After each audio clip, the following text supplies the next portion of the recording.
جمهور نادي الزمالك العظيم، طبعا احنا محتاجين فرقه. طبعا يا جماعه الجمهور راح مباراه الوحده واتحرق دمه، لكن اللي بقول لكم يا جماعه، ويمكن ده الفيديو يمكن سريع، لان بطوله افريقيا التوقيت والمباريات، واحنا هنا طبعا في الخليج فرق ساعتين على المنتخب عن مصر.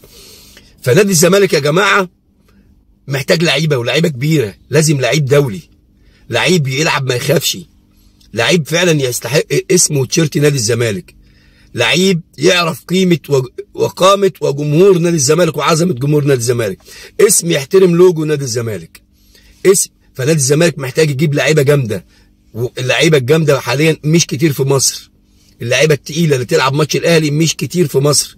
يعني انت لازم الفتره الجايه دي، الحمد لله ايقاف القيد خلاص، تجيب لعيبه تليق باسم نادي الزمالك، لعيبه تنزل ماتش الاهلي، وخصوصا انا دايما بقيس اللي يلعب ماتش الاهلي جامد، ده اللي انا عايزه. زي الله يمسيه بالخير بن شرقي كان الماتش ده عنده عادي، اكنه راح يتغدى تيك اواي، سهل عليه. اللعيب الكبير بتاع الماتشات الكبيره، فاللعيب الكبير يقدر يديك بعدها الماتشات ايه الصغيره. لكن اللي احنا جبناهم كلهم كانوا لعيبه بيلعبوا بتوع المباريات الصغيره، حتى المباريات الصغيره بالعافيه. فانت تجيب زي ساسي، زي طارق حامد، زي اللهم صل على محمد، زي ما قلنا بن شرقي، في لعيبه كده بتلعب ماتشات يا جماعه الكبيره دي عادي جدا. فانت عايز لعيب شخصيه، لعيب ما يخافش. فمصر احنا سمعنا عبد الله السعيد حلو، سنه تجيبه سنه، لكن انت لا، سنه بالظبط، سنه واحده بس، وحلو انك انت تجيبه، لكن انت محتاج واحد في نص الملعب كمان. محمود صابر لو جه، ومحمد شحاته، انا بقول لكم اهو، لو دول جم فعلا، لا دي لعيبه جامده ومنتخب اولمبي، ولعيبه يعني محمود صابر ده كان بيلاعب الاهلي لوحده لما كان مع بيراميدز، والمصعب بيلاعبهم لوحده، وبالشمال وباليمين شفت تصويباته واهداف في الشناوي، لعيب كبير جدا. فاحنا عايزين نجيب لعيبه شخصيه، لعيبه ما تخافش، لعيبه تلعب ماتش الاهلي بس. اصل اللي يلعب ماتش الاهلي بس ويبقى كويس فيه، هيلعب جميع الماتشات اللي بعدها كويس، ما تقلقش منه. لعيب ما لعبش ماتش الاهلي تعرف انه مش لعيب كوره. ليه؟ لان اللعيب الكبير دايما انا على قناعه بتاع الماتشات الكبيره.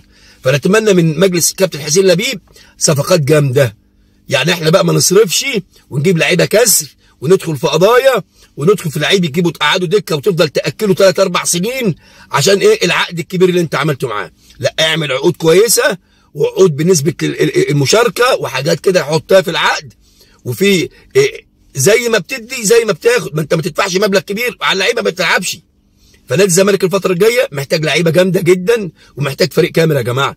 والمصحف الشريف احنا ما رحنا شجعنا الزمالك قدام الوحده الا عشان نادي الزمالك بس، اسم نادي الزمالك، احنا رايحين لنادي الزمالك. لكن لو اللعيبه دي هي اللي بتلعب، قسما بالله ما اروح اتفرج عليها ولو هيدوني فلوس، وربنا ما اروح اتفرج على اللعيبه دي ولو هاخد فلوس. لا، انا رايح دعما لنادي الحبيب، نادي الزمالك اللي احنا بنحبه وبنعشقه وراه لاخر يوم في حياتنا.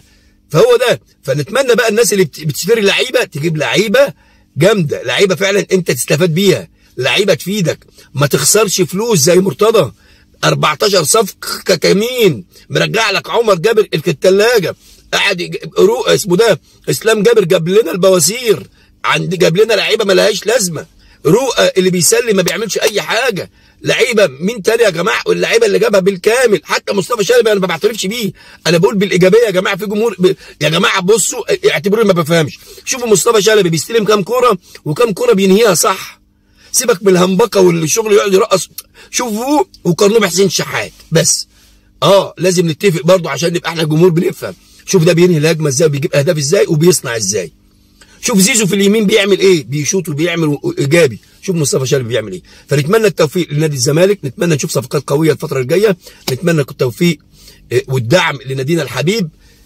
اذا عجبك الفيديو لايك شير كومنت.